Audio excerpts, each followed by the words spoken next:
ஆதன் news நேயர்களுக்கு வணக்கம். நான் உதயாஸ்ரீ. தலைப்புச் செய்திகளை காணலாம்.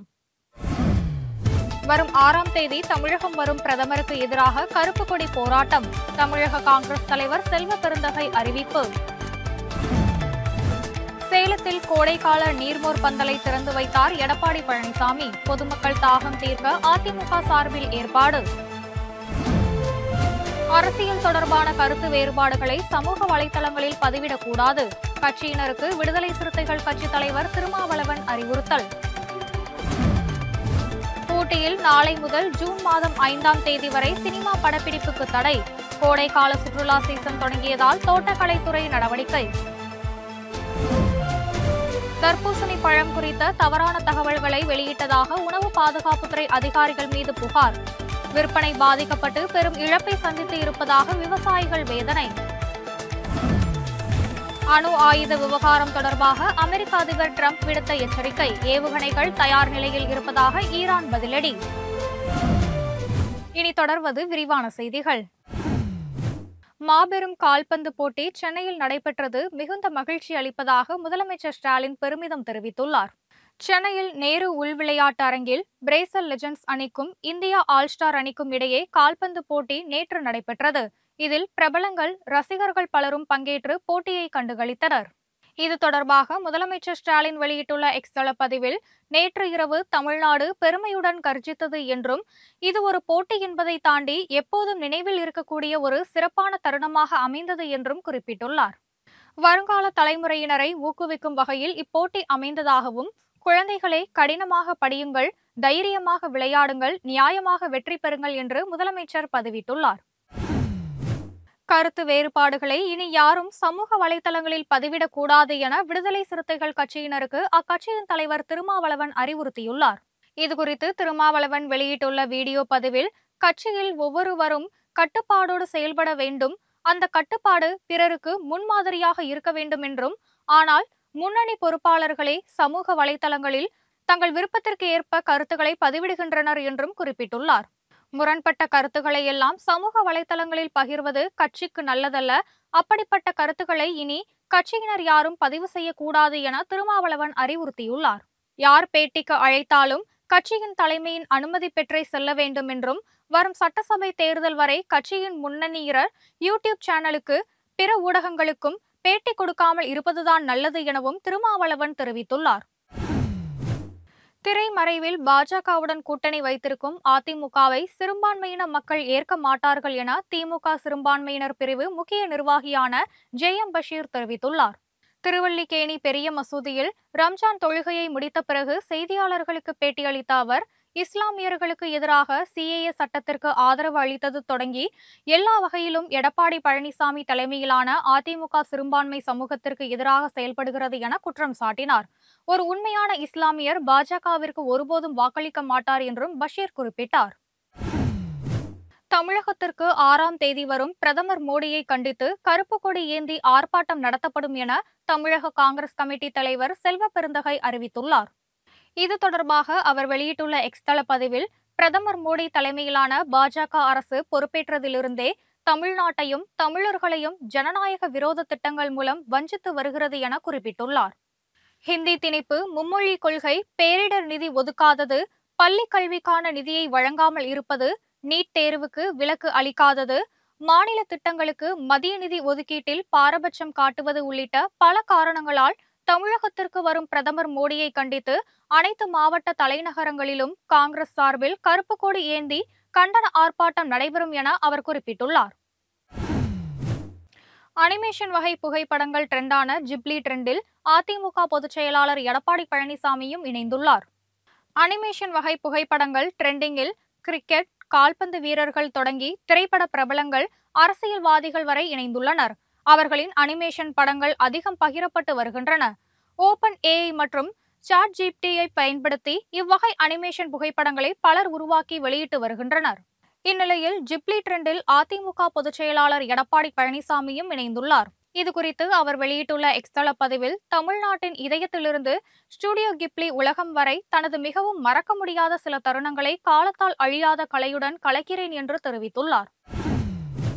தமிழகத்திற்கான தொழில் முதலீடுகள் பிற மாநிலங்களுக்கு செல்வது ஏன் என கேள்வி எழுப்பியுள்ள பாமக தலைவர் அன்புமணி, தொழில் முதலீட்டை ஈர்ப்பதற்கான திறனை தமிழக அரசு அதிகரிக்க வேண்டும் என வலியுறுத்தியுள்ளார். இதுகுறித்து அவர் வெளியிட்டுள்ள அறிக்கையில், சீனாவைச் சேர்ந்த மின்சார கார் நிறுவனமான BYD 85,000 கோடி ரூபாய் முதலீட்டில் இந்தியாவில் அதன் முதலாவது கார் உற்பத்தி ஆலையை தெலுங்கானா மாநிலம் ஹைதராபாத்தில் அமைக்க முடிவு செய்திருப்பதாக செய்திகள் வெளியாகி உள்ளதாக குறிப்பிட்டுள்ளார். ஆசியாவின் டெட்ராய்ட் சென்னைதான் என்று தமிழக அரசு பெருமிதம் தெரிவித்து வரும் நிலையில், உலகின் மிகப்பெரிய மின்னணு வாகனங்கள் உற்பத்தி நிறுவனம் தமிழகத்தை புறக்கணித்துவிட்டு தெலுங்கானாவுக்கு சென்று இருப்பது உண்மையாகவே கவலை அளிக்கிறது என்றும், தொழில் முதலீடுகளை ஈர்ப்பதற்கான தமிழகத்தின் திறன் குறைந்து வருவதையே இது காட்டுகிறது என்றும் அவர் தெரிவித்துள்ளார். தொழில் முதலீடுகளை ஈர்க்கும் விஷயத்தில் தமிழ்நாடு எங்கு பின்தங்கி இருக்கிறது, முதலீடுகளை ஈர்க்க மேற்கொள்ளப்பட வேண்டிய நடவடிக்கைகள் என்னென்ன என்பது குறித்தெல்லாம் தமிழக அரசு ஆராய வேண்டும் என அன்புமணி தெரிவித்துள்ளார். மத நல்லிணக்கத்தை போற்றும் வகையில் கோவையில் ரம்ஜான் பண்டிகை கொண்டாட்டத்தின் போது கோட்டை ஈஸ்வரன் கோவிலுக்குள் சென்று இஸ்லாமியர்கள் இனிப்பு வழங்கினர். கோவை கோட்டைமேடு பகுதியில் ரம்ஜான் பண்டிகையொட்டி தொழுகையில் ஈடுபட்ட இஸ்லாமியர்கள் மத நல்லிணக்கத்தை போற்றும் விதமாக கோட்டை சங்கமேஸ்வரர் கோவிலுக்குள் சென்று கோவில் நிர்வாகிகள், ஐயனார் ஆதீனம் ஆகியோரை சந்தித்து இனிப்புகளை வழங்கினர். மேலும் கோவிலில் இருந்த பக்தர்களும் இனிப்புகளை வழங்கினர். அதேபோல் கோவில் நிர்வாகிகளும் இஸ்லாமியர்களை ஆறத் தழுவியபடி ரம்ஜான் வாழ்த்து தெரிவித்தும் இந்து கடவுளின் படங்களை வழங்கியும் வாழ்த்துக்கள் தெரிவித்தனர். தர்பூசணி பழம் குறித்த தவறான தகவல்களை உணவு பாதுகாப்புத்துறை அதிகாரிகள் தெரிவித்ததால் அதன் வியாபாரம் பாதிக்கப்பட்டு தாங்கள் பெரும் இழப்புக்கு ஆளாகி இருப்பதாக விவசாயிகள் வேதனை தெரிவித்துள்ளனர். சென்னை பத்திரிகையாளர் மன்றத்தில் செங்கல்பட்டு மாவட்ட விவசாயிகள் நலசங்கம் சார்பில் அதன் பிரதிநிதிகள் செய்தியாளர்களை சந்தித்தனர். பல சிரமங்களுக்கு மத்தியில் தாங்கள் தர்பூசணி பழ சாகுபடியில் ஈடுபடும் அதே நேரம் இந்த பழத்தில் நிறம் மற்றும் சுவைக்காக ஊசி ஏற்றப்படுகிறது என உணவு பாதுகாப்புத்துறை அதிகாரிகள் தவறான தகவலை பரப்பி வருவதாக வேதனை தெரிவித்தனர். இந்த வதந்தியால் தர்பூசணி பழங்கள் விற்பனை பாதிக்கப்பட்டு தங்களுக்கு மிக பெரும் இழப்பு ஏற்பட்டு இருப்பதாகவும் கூறியிருக்கிறார்கள். செயற்கை முறையில் தர்பூசணி பழத்தின் நிறத்தை கூட்டவோ சுவையை அதிகரிக்கவோ முடியாது என்றும் அவர்கள் செயல்முறை விளக்கம் மூலம் காண்பித்தனர். பங்குனி ஆராட்டு விழாவுக்காக சபரிமலை ஐயப்பன் கோயில் நடை நாளை திறக்கப்படுகிறது. ஐயப்பன் கோயில் நடை நாளை திறக்கப்படும் நிலையில் ஏப்ரல் மாதம் 14ஆம் தேதி விஷு கணேஷ் தரிசனம், படி பூஜைகள் நடைபெற்று ஏப்ரல் 18ஆம் தேதி இரவு ஹரிவாசனம் முடிந்தவுடன் நடை அடைக்கப்படும். பின்னர் வைகாசி மாத பூஜைக்காக மே 14ஆம் தேதி திறக்கப்பட்டு மே 19ஆம் தேதி நடை அடைக்கப்படும் என்று தெரிவிக்கப்பட்டுள்ளது. சபரிமலை தரிசனத்திற்கு வரும் பக்தர்கள் அனைவரும் இணையதளத்தில் முன்பதிவு செய்வது அவசியம் என்று திருவிதாங்கூர் தேவசம் போர்டு அறிவித்துள்ளது. நீலகிரி மாவட்டம் உதகையில் நாளை முதல் ஜூன் மாதம் 5ஆம் தேதி வரை சினிமா படப்பிடிப்பு நடத்த தோட்டக்கலைத்துறை தடை விதித்தது. நீலகிரி மாவட்டத்தில் ஆண்டுதோறும் கோடை சீசன் காலமான ஏப்ரல் மற்றும் மே மாதங்களில் வெளி மாநிலங்கள் மற்றும் பிற மாவட்டங்களில் இருந்து சுற்றுலா பயணிகள் ஆயிரக்கணக்கானோர் வருகை தருவது வழக்கம். இந்த நிலையில் பூங்காவில் உள்ள நடைபாதையோரம் மலர் பாத்திகளில் மலர் செடிகள் சேதம் ஏற்படுவதை தவிர்க்கவும், சுற்றுலா பயணிகளுக்கு இடையூறு இல்லாமல் இருக்கவும் ஏப்ரல், மே மற்றும் ஜூன் ஆகிய 3 மாதங்கள் சினிமா படப்பிடிப்புக்கு அனுமதி மறுக்கப்பட்டுள்ளது. சேலத்தில் கோடை வெயிலில் பொதுமக்களின் தாகத்தை தணிக்கும் வகையில் அதிமுக சார்பில் நீர்மோர் பந்தலை கட்சியின் பொதுச் செயலாளர் எடப்பாடி பழனிசாமி திறந்து வைத்தார்.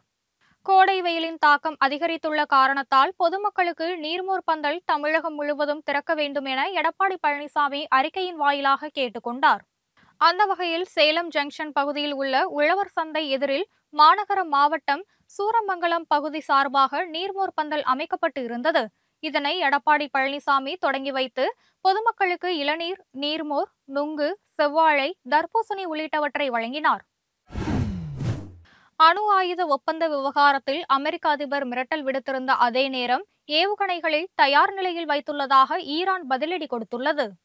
அணு ஆயுத திட்டம் தொடர்பான அமெரிக்காவின் ஒப்பந்தத்திற்கு ஈரான் ஒப்புக்கொள்ளாவிட்டால் அந்நாட்டின் மீது குண்டுவீச்சு நடத்தப்படும் என அமெரிக்க அதிபர் டிரம்ப் எச்சரிக்கை விடுத்திருந்தார். இதற்கு பதிலளித்த ஈரான் நாட்டின் அதிபர் மசூத் பெசகியான், அமெரிக்கா உத்தரவுகள் பிறப்பித்ததையும் எச்சரிக்கை விடுப்பதையும் ஏற்றுக்கொள்ள முடியாது என்றும் அமெரிக்காவுடன் நேரடியாக பேச்சுவார்த்தை நடத்த மாட்டோம் என்றும் தெரிவித்துள்ளார். மத்தியஸ்தர்கள் மூலம் பேச்சுவார்த்தை நடத்த ஈரான் தயாராக இருப்பதாக அவர் கூறியுள்ளார். மேலும் உலகெங்கிலும் அமெரிக்காவுடன் தொடர்புடைய நிலைகளை குறிவைத்து தாக்கும் திறனை கொண்ட ஏவுகணைகளை ஈரான் ராணுவம் தயார் நிலையில் வைத்துள்ளதாகவும் ஈரான் அரசு ஊடகமான தெஹ்ரான் டைம்ஸ் தகவல் தெரிவித்துள்ளது. அணு ஆயுத ஒப்பந்த விவகாரத்தில் அமெரிக்காவும் ஈரானும் தங்கள் நிலைப்பாட்டில் உறுதியாக இருப்பதால் பதற்றம் அதிகரித்துள்ளது. இத்துடன் இந்த செய்திகள் நிறைவடைகின்றன. செய்திகளை உடனுக்குடன் தெரிந்து கொள்ள இணைந்திருங்கள் ஆதனுடன்.